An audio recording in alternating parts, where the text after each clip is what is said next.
I'm joined this month on the Cumbria Business Growth Hub podcast by Veronica Waller of the Farmer Network. The Farmer Network is a not-for-profit organization supporting farmers. We've invited Veronica on the podcast to discuss financial support available through the Growth Hub for farms and other land-based businesses. And we'll also be discussing some recent developments in agricultural policy and how the support can be used to help navigate this. Welcome to the podcast, Veronica. Hello, thank you. Thanks for being here. Can you start off by telling our listeners what is this financial support and how can it be used? So the financial support is in the form of a voucher worth up to £500 that farmers can use to help with advice on any aspect of the farm business. It's funded by the Rural England Prosperity Fund for farmers in Westmorland and Furness, particularly those that used to be in what we used to know as Eden District Council and South Lakeland District Council. So it's a very simple voucher scheme. They get a quote from the consultant that they want to use. They fill in an application form and they send it off to Cumbria Chamber of Commerce, who are administering the scheme. And then there's £500 available so that they can get that advice on any aspect of the farm business. Sounds like a win-win situation, really. The guidance says farming and other land-based businesses. Can you give an example of what a land-based business might be, if not a farm? Probably forestry. So land-based businesses would be forestry businesses and obviously farmers. It could be landowners that maybe have market gardens or whatever, but they need to be land-based businesses. The Rural England Prosperity Fund money is there for rural businesses, and this part of it is really for farmers, foresters, and other land-based businesses. So going back to the farm element of this, what are some examples of how a farm might go about using how a farm might go about using these vouchers to pay for consultancy? So it is any aspect of the farm business. So if you were looking to diversify and you wanted to apply for a farm diversification grant, you could get help towards that advice. If you were developing the farm business and you wanted some technical support to help with understanding grassland management or nutrition or nutrient management, then it could be used for that.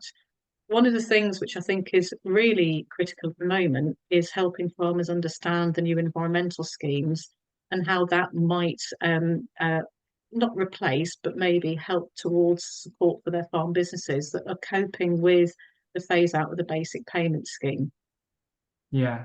So we discussed this a little bit off air, and you explained to me about how common agricultural policy that we had when we were in the EU is being phased out, and they're bringing in these new schemes, and it's taking a bit of time to work out just how to manage them. How can a farmer go about using these vouchers to help with that stuff? So we've just had another announcement on the 21st of May from DEFRA, which is setting out what they call the expanded offer for the new sustainable farming incentive. And that's going to be rolled out in July. So over the next month, it's really trying to understand for farmers that perhaps aren't in any environmental schemes, what parts of that new environmental scheme would be appropriate for their business. And also those farmers that are already in environmental schemes might be looking at some of the new options that are available, thinking, well, how and when can I take advantage of that? And it is really complex, and farmers and actually advisors are all getting their heads around all these changes. So I think the £500 advice voucher could help farmers that need more consultancy support to really work through what are very complex options, almost field by field on their farm. What's the right decision to make? Should I go into an environmental scheme? Which options are relevant? And what should I do if I'm already in an environmental scheme, but I've seen something that's more attractive in some of the new rollout for the sustainable farming incentive? So in a sense, what's happening is that farms are being paid to care more for the environment. What does an environmental scheme on a farm actually look like? you're sort of saying care more for the environment, which is not quite appropriate. It's because farmers do care very much for the environment, but every single farm is different. So as an example, in the uplands of Cumbria, which is obviously, we have a lot of area that are upland, this new expanded offer includes some more moorland options, also a payment for maintaining dry stone walls. In the sort of more lowland grassland areas, there are options for managing improved grassland, including with things like herbal lays.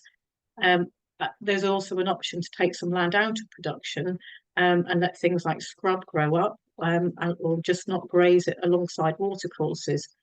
So there's actually 102 options that will be available in the new Sustainable Farming Incentive from July. So that might give you a little bit of an idea just how hard it is for farmers just to get their heads around what's the right option for my business, what do I have to do to be eligible for it, and does it fit my farming practices, and to make an informed decision about what's right for your farm business going forward. That's interesting, and you can see how a consultant would be so useful to help with that sort of thing. I'm guessing that farmers will have a lot of expertise in aspects of the landscape, but is this stuff really quite specialized, and do you think extra support would be necessary? I think farmers just need hand holding with understanding. It's a bewildering array of options to think about and to go through. And it's just really understanding which ones are relevant for my land. What do I have to do to participate in that scheme? And do I want to do that for that payment? And as I say, it can be as complex as doing it field by field to really think through what's right, and what is the best outcome for your business, both from the financial point of view, from the payment, but also for its ongoing management. Really interesting. And so that that incentive to do with sustainability is coming in on the horizon. What are the other kind of support schemes that will be coming, and how will that look? Is there any information on that out yet? So there's, I think one of the issues for farmers is there's a bewildering array of schemes and a sort of a bombardment of information this year. I mean, we've been rolling from one announcement to the next over the last 6 months. So as well as environmental schemes which pay an annual payment for managing your land in a certain way, there's also equipment grants and there's infrastructure grants. So earlier this year, we had the slurry infrastructure scheme that's now closed. But this summer, we're expecting a cattle housing scheme, which may be relevant for some farmers. We've currently got information about a laying hens housing scheme that would be relevant for those farmers that are producing eggs. Later this year, we'll probably have further rounds of the smaller equipment grants for sort of more everyday farm equipment. So a lot of farmers, in my experience, have fear of missing out. They've heard all these announcements. What do I need for my business? Where do I want to go with my business? And which schemes will help me do that? But a lot of them have short application windows, and it's just sort of making sure you're ready to apply at the right time. Mm-hmm. Yeah, definitely. Really interesting set of challenges, I suppose, for the farming community on the horizon. How do you feel in general about this support for farmers, and what are the opinions that you're hearing? I think the latest announcement is very welcome. It's been a long time coming. So we've started looking at what's coming next in September 2018, where DEFRA came out with the agriculture bill. So, 4 or 5 years ago, they came out, more than 5 years ago, they came out with an initial policy statement on where they wanted to go with the new payments. It's only really now in 2024 that we're seeing a substantive rollout of the sustainable farming incentive with 102 options.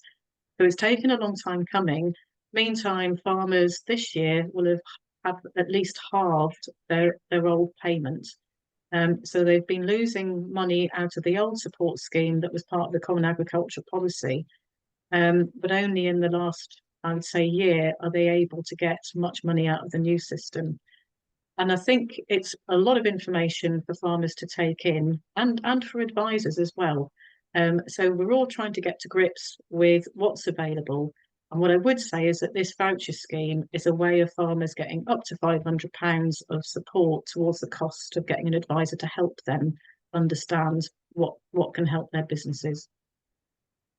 Fantastic. Yes. So if you are a farmer or own a land-based business in the previous Eden and South Lakeland Council areas, please click the link in the show notes and head through to our Cumbria Business Growth Hub website, and you can there download the forms to access this voucher.